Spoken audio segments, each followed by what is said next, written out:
Primeiro, eu quero deixar claro que eu respeito muito a dor de cada um. Todos nós temos as nossas dores e essas dores devem ser respeitadas porque a dor é vivida individualmente. Eu não posso querer avaliar se a dor dela está bem aplicada ou não, porque não há um certo e não há um errado. Há uma interpretação pessoal que faz com que a pessoa se sinta bem ou se sinta mal mediante uma determinada situação.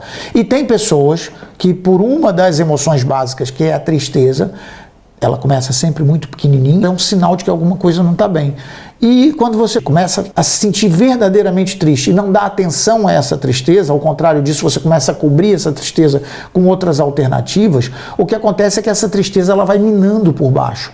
E ao minar por baixo, ela pode ser tão profunda, que desestabiliza totalmente a sua parte psicológica e pode mesmo levar a uma depressão profunda. Então, é claro que nós não estamos falando dessas pessoas que vivem uma situação que requer, inclusive, tratamento especializado, porque quando a depressão é muito profunda, é óbvio que a pessoa deve ser acompanhada. Não é a minha área, eu não sou psicólogo, não sou psiquiatra. De qualquer maneira, eu recomendo, quando a situação é de elevada complexidade, de fato, procure um acompanhamento e um atendimento médico especializado que vai lhe ajudar nesse sentido. Mas quando nós referimos a síndrome do coitadinho, não é a questão da depressão, é quando a pessoa está num estado superficial, é que ela está consciente de tudo, mas ela sente que o mundo inteiro conspira contra ela. Com certeza você conhece pessoas assim. O que é a síndrome do coitadinho? Definitivamente, claro, em relação a isso. Longe das questões depressivas, de depressão, que requer acompanhamento médico, como eu disse. Falo de pessoas que nunca assumem responsabilidade de absolutamente nada daquilo que acontece com ela. E ao contrário disso, ela inclusive culpa as outras pessoas pelos resultados que ela costuma ter.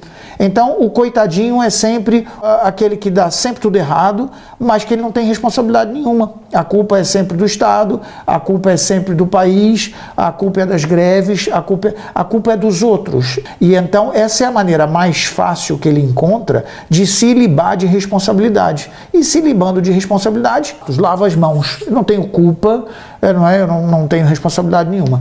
Isso é um problema, fundamentalmente, quando a pessoa faz disso uma situação recorrente, ou seja, vira um padrão de comportamento. Então é quando é um comportamento repetido. E esse comportamento repetidas vezes começa a trazer um resultado na sua vida que é um resultado negativo. Por quê? Porque quando você atribui culpa a outras pessoas, você não tem como mudar as outras pessoas, certo? Você não consegue mudar as outras pessoas. Quando muito, você consegue mudar você. As atitudes dos outros são atitudes dos outros. Eu não consigo mudar as atitudes dos outros, a menos que os outros tenham essa vontade. O que eu consigo mudar na minha vida? As minhas atitudes. Então, nota bem, se eu tenho um problema ou um desafio, e houve ali uma situação errada e que me ocasionou um fracasso no meu objetivo, enquanto eu culpar os outros por não conseguir mudar os outros, eu não vou conseguir mudar o resultado. Para mudar o resultado, eu tenho que mudar de atitude. Eu trago essa responsabilidade para mim, em vez de ficar culpando o Estado, culpando a crise, culpando o tempo, culpando o professor ou culpando quem quer que seja, eu trago a responsabilidade para mim. Quando eu assumo a responsabilidade, eu passo a ter nas minhas mãos o controle da situação. E aí sim, eu posso, de fato, tomar uma atitude.